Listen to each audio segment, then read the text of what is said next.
following is the views of Max and JC. They're not experts in any way, but if you don't like their podcast, you don't like their views, don't listen.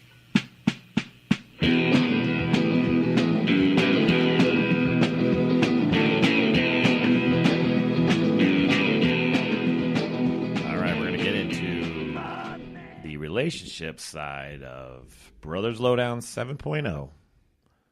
As we're looking through things that the internet has been posting, we've been looking up stuff. And one of the things I'm bringing to the table is the 7 signs you're in a narcissist relationship. And this comes from Higher Perspective, whatever this is, .com, I'm assuming. I could make this episode real short with that comment right there. What? Just spend 1 hour with my ex-girlfriend. You'll get all the signs. That's your 1 hour of everything with your ex-girlfriends. I don't think it's just one of them. There's one thing in common in Max's relationships with his ex-girlfriends is they all hate him. But see, here's the thing. Narcissist right there is because they want to feel better about themselves. So they want me to behave in a way that's acceptable for them so they can feel good about their decision and their behavior. Well, they can go pound sand or sit on the cactus raw. Look at that. See that? Dr. See that? Max. That's from the heart. Right It there, is. baby. It's from a scarred heart. So anyways, if you want, this is what it says, if you want a healthy relationship, it's time to stop dating selfish people, as Max would say. So are you in a narcissist relationship, it says? Simply put, a narcissist is someone who is in love with themselves. So are they in love with themselves? Are they in love with the idea of themselves? Big difference. This is where Max is going to have a hard time separating himself from this, I think. No, not at all. But the individuals have an inflated ego, Max, a selfish, righteous No. attitude. Don't even go. Max. Ego is a false persona created by the mind. Ego doesn't exist. We make the ego exist. Max has an ego. No. Yeah, my ego is dead. So I will show people the ego is Your dead. ego's dead? There is no ego. We created an ego. There's no such thing. When people say this is who I am, they're fucking retarded. It's not who they are. This is who I am. I'm this way, and that you should accept me. Keep going. All right. You got me And all fired sometimes up. they're the You're worst spouse narcissistic. you could ever have displeasure of being with. What? Yeah. What's it say again? Sometimes it's the worst spouse you could ever be with, which I agree. If you have someone with an inflated ego or a self-righteous attitude, they're all selfish. Yep. You got to be someone selfless, Selfless. Got it. not selfish. So why do people overlook selfish behavior in a relationship, you ask? I know. Why? Why do people overlook it? Yep. So people overlook it because they're doubting themselves, that they might think that this person, this individual they're involved with, might have certain attributes about that they wish they had, like the ability to say no or false confidence. And so they think if they hang out with this individual that they might acquire some of these traits and become a better person because they falsely get comfortable with the illusion that this person is better than them. So they want to be like them so they can be liked by this person because they seek approval. Is that right? No. So what Higher Perspective says is that often this has to do with the body's release of a hormone called oxytocin. Often referred to as a love drug, this hormone is largely responsible for bonding between partners. The rush of love and attachment has also been shown to increase verbalizations of love and active the brain reward system. Oxytocin is also responsible for increasing trust, which can make you feel comfortable in someone who may not deserve your honesty or devotion. So here are the 7 signs. Wait a minute. All that could have been summed up into like orgasm, That's it's it. So they refer to it as the love drug. So I know. So they had to be scientific. You're They could have said that you got to fucking come. Your Twitter paid. Yay. You Twitter paid it. You got to come. The Bambi. And then it's done. Everything goes to you as sex, man. Maybe it was just a Because little sex is. rub down. It is. Sex is an emotion. Maybe sex sometimes Sex is not the actual art of sex. It could Nobody's be. thinking while they're banging, at least that I know, that I wonder if this person deeply emotionally understands me. Fuck no. They're like, oh, this feels good. Yeah? Yeah, it's out. Because what do? Most guys after sex, what do they want to do? They want to go sleep or eat. That's what I do. Well, the number one reason is sense of self-importance. For who? For the narcissist or yep. the person that they're This they're makes abusing? it very difficult to date a narcissist since they are most likely focused on their own pursuit and them making their relationship a priority. Exactly. 100%. Says the narcissist. Exactly, you motherfucker. No, it's true because they want you to behave. They want the other person to behave in a way that they find acceptable that they can control. When you start to misbehave, just like anything else, the narcissist will behave this way with anything: a dog, a cat, traffic, their boss, their friends. So a Doesn't have to be narcissist the lover. thinks of their opinions, friends, jobs, according to higher perspective, and everything under the sun is more important than the other person's. Exactly. You agree with that? Oh, fuck yeah. Okay. Number Absolutely. 2, incapable of empathy. Totally. Yeah? You just going to agree with everything? Well, it's totally Empathy true. is the Why would I ability to disagree with that? understand and enter in your own partner's feelings. So basically, you're dating someone who gives 2 shits about you and all shits about themselves. Yeah. You could usually tell, here's something else, a little addedness. So why would you stick with someone like that since you've been on the dating world? I just told you why. Why? It has to do with, they call it a shadow side of yourself. It's about unresolved, unconscious behavior of the personal unconscious of things that have happened to us that we either suppress or we don't even recognize it because we're caught into the conscious so much.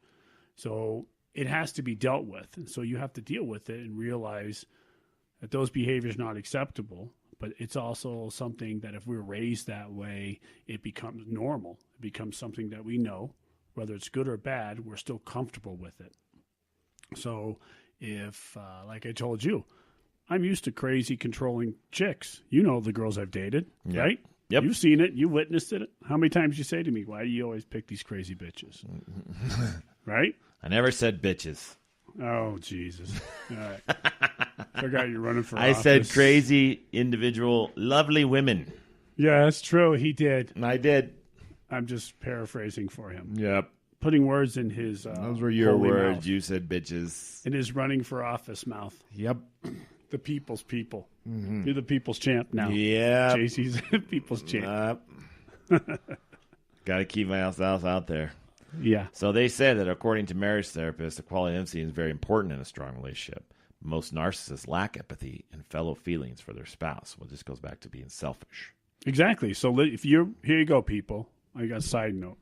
We can go into my own personal. Yeah, let's therapy go to the some other day. paraphrasing of what But Max says. what I'm saying is, you come home and you tell the person you're with about your day or something that upset you, whether it be you ran over a dog or your boss was just being a douche to you, right? Yeah. Can I say douche? Can I say douche, guru? Dude, why are you so upset about it? I'm just saying what I'm saying. You're telling me what I said. I tell you what I Douche said. is my word. Yep. Okay. So you're being a douche. So you start telling them, this happened to me. And they're like, yeah. They listen. Mm-hmm. Well, you know what happened to me? Then they turn it around about themselves because what you're saying is boring. They want to talk about their shit, and they want you to listen, and they want you to be excited, and they want you to be empathetic to them because of their neediness. It's all a facade. They're all external. Inside, they're a little small baby in a corner in a fetal position, scared of everything. They're like that little dog, a little chihuahua fuck. It just barks at you and acts like it's all gangster, but when you go up to it, it screams and runs and cries and runs away. That's a narcissist. Pretty much, yeah. Yeah. They're bullies. So the other one is pussies. inflated arrogance. Oh, God. Max. One of the biggest signs you're dating a narcissist is their arrogance. Yep. The ego, it has no bounds. And then here's a video on here. It says if you want to learn a secret technique of how you can master to make someone fall in love with you with just one kiss, click here.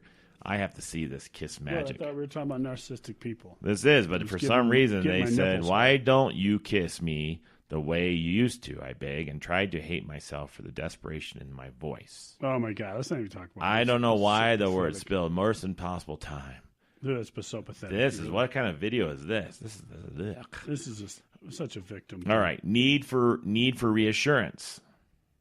That's a narcissist, too. They want to hear them, praise them about anything that will shamelessly fish for a complaint about their appearance, talent, behavior, and the list of goes on. How can you hang out with someone like this? If this is truly what they are, how could you be around? Also, lack of interest in a spouse. By now, they got you. They aren't attentive or invested in their relationship anymore. Hold on, I got it. All right. Can you pause this for a second? Yep. Pause this? No, don't pause anything. You just told me to pause. I'm going to tell you what the ego is. Okay. Ego, yes. Back to this ego. is a definition of the ego, and I'm pretty sure that this is... this really has struck a nerve with Max right now. I hit him with the ego. Yeah, because it's... Yeah. There's a lot of it that people don't... It's everything... This is my view, listeners. All of the answers, everything we need to know, we already know. Yeah. We just don't act on everything. The false ego is... cock phone. Yeah, let's try again. Phone. My phone timed out. The false ego is the idea and the concept we create about ourselves in the course of our lives, which typically excludes inequalities we don't wish to accept about ourselves. He realized his true self and did not give in to the false ego. It is created, but it's given way too much credit and too much power. It is a scapegoat, and it's bullshit. I needed music for that. That was deep. Get me all excited. That was We're supposed to talk about stuff that we can joke about. Now get me all wound up. You get me all wound up. Fucking Why does it make you so upset? Just it doesn't make me upset. Yeah, you're upset. It's just actually this is not a bad page you're reading off of. But most of them are some. How do you know it's not a bad page? You've read not. this one before? I'm not saying it is. This is a good one. This is good. This is really relationship good. advice by Max. I agree. No, I agree with this. Whatever you're reading off of, it's for once in a while, it's fucking good. Instead of look at that, folks! I made something that made Max happy. Yeah, I made Max happy with that one. He's excited that I picked something out.